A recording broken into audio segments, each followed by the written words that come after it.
जय श्रीराम भावानो, तर कसं काय भावानो, मी तुमचा ब्लॉगर यशू स्वागत करतो आपल्या नवीन ब्लॉगमध्ये. तर कालच्या ब्लॉगमध्ये तुम्ही बघितलं असेल, की आपण आलतो बीडला आपल्या कुंदनबाईच्या हळदीसाठी आणि आज होतं बघा लग्न. मग काय आपण सकाळी सगळं आवरलं होतं आणि नंतर आपण आलतो आपल्या नवरदेवाच्या रूममध्ये. रूममध्ये येऊन भेटलो तर काय आपल्या नवरदेवाचं चालू होतं मेकअप. मग काय त्यांचं चलू द्या म्हणलं मेकअप, आपण आलतो खाली. मग आता नवरदेव पण आलता खाली. मग त्यांचं चालू होतं फोटोशूट. मग काय तोपर्यंत आलतं बघा नवरी. काय त्यांच्या दोघांचं फोटोशूट वगैरे चालू होतं. मग काय तेवढं ड्रोन वगैरे आणले बघा. मग काय त्यांनी केला आता चालू व्हिडिओ शूट वगैरे. मग आता तेवढं आता व्हिडिओ शूट वगैरे झालं आता ह्यांचं. नंतर आता झालं बघा लग्नाचा टाईम.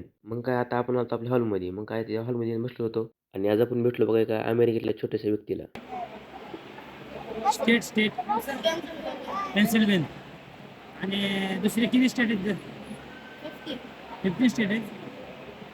मग काय जाऊ द्या म्हणलं आता आपल्याला काय असलं इंग्लिश काय कळत नाही म्हणलं. मग आता आपण आलतो वरी रूममध्ये येऊन आपण कुर्ता वगैरे घेतला आणि मग नंतर आपण आलतो बाहेर. बाहेर येऊन बघितलं तर काय इथं रिसेप्शनची तयारी चालू होती बघा. मग काय आता आपण निवांतच होतो बघा. मग काय जाऊ द्या म्हणलं आणि आता आपण इथं बघितलं तर काय ही असली गाडी आलती बघा. ह्याचं नाव कोणाला माहिती असलं तर तेवढं कमेंटमध्ये सांगा. मग काय आता थोड्याच वेळात रिसेप्शन चालू होणार होतं बघा. काय नंतर आपण आलतो वरी. मग वरी येऊन बघितलं तर काय इथं चालू होतं आपल्या नवरदेवाचं शूट. मग आता काय शूट वगैरे झालं आणि आता आपण निघालतो खाली. खाली आता इकडे नवरदेव होता वरी स्टेजवर आणि आपण बसलो होतो मग साईडला आणि ह्याच्यानंतर काय क्लिप आपण घेऊ शकलो नाही कारण आपल्या फोनमध्ये होती चार्जिंग. भेटू मग पुढच्या ब्लॉगमध्ये. जय श्रीराम.